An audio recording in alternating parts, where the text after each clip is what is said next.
अस्सलाम वालेकुम फ्रेंड्स।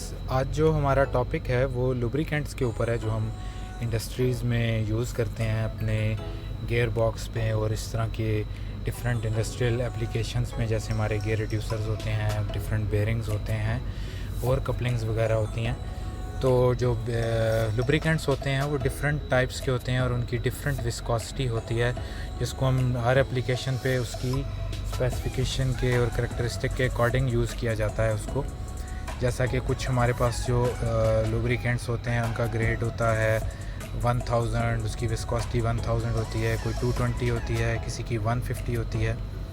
तो एज़ पर विस्कोसिटी हमें हर इक्विपमेंट के साथ डील करना होता है। मोस्टली स्मॉल गियर रिड्यूसर्स जो होते हैं उसमें हम 320 और 220 का यूज़ करते हैं।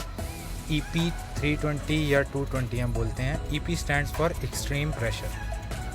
जो हमारे हाइड्रोलिक इक्विपमेंट्स होते हैं उसमें हम AW 46, 68 या 32 का यूज़ करते हैं। उसकी जो स्पेसिफिकेशन होती है वो डिफरेंट होती है और वो सिर्फ हाइड्रोलिक इक्विपमेंट्स में ही उसको यूज़ किया जाता है। किलन गर्थ केयर में सिप्लेटिन ग्रीस यूज़ की जाती है और उसके जो स्पोर्ट रोलर्स होते हैं उसमें यूजुअली 460 या 680 विस्कोसिटी का लुब्रिकेंट यूज़ किया जाता है। हाइड्रोलिक कपलिंग्स जो होती हैं जिनको फ्लूइड कपलिंग भी कहा जाता है, उसके अंदर AW 32 हाइड्रोलिक ऑयल का यूज़ किया जाता है।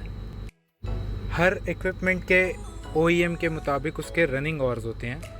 जब उसके रनिंग आवर्स ख़त्म हो जाते हैं तो उसका जो लुब्रिकेंट होता है उसकी जो विस्कोसिटी है वो डिक्रीज़ हो जाती है, जिसकी वजह से अगर हम उस टाइम उस रनिंग आवर्स के ख़त्म होने के बाद उसका जो लुब्रिकेंट है उसको रिप्लेस ना करें तो उसका इफ़ेक्ट डायरेक्टली हमारा जो इक्विपमेंट है उस पर पड़ता है। यानी जो हमारा गियर रिड्यूसर है फॉर इंस्टेंस, उसके जो गियर्स हैं वो डैमेज हो सकते हैं, उसमें स्क्रैच आएंगे, उसमें मार्क्स आ जाएंगे और हमारे जो बेयरिंग्स उसमें यूज़ हो रहे हैं वो भी इफ़ेक्ट होते हैं डायरेक्टली। आई होप आपको लुब्रिकेंट्स की बेसिक जो है वो समझ आ गई होगी। अगर आपको ये वीडियो पसंद आई है तो इसको लाइक एंड सब्सक्राइब करें और मेरी वीडियोस देखते रहें। Thank you.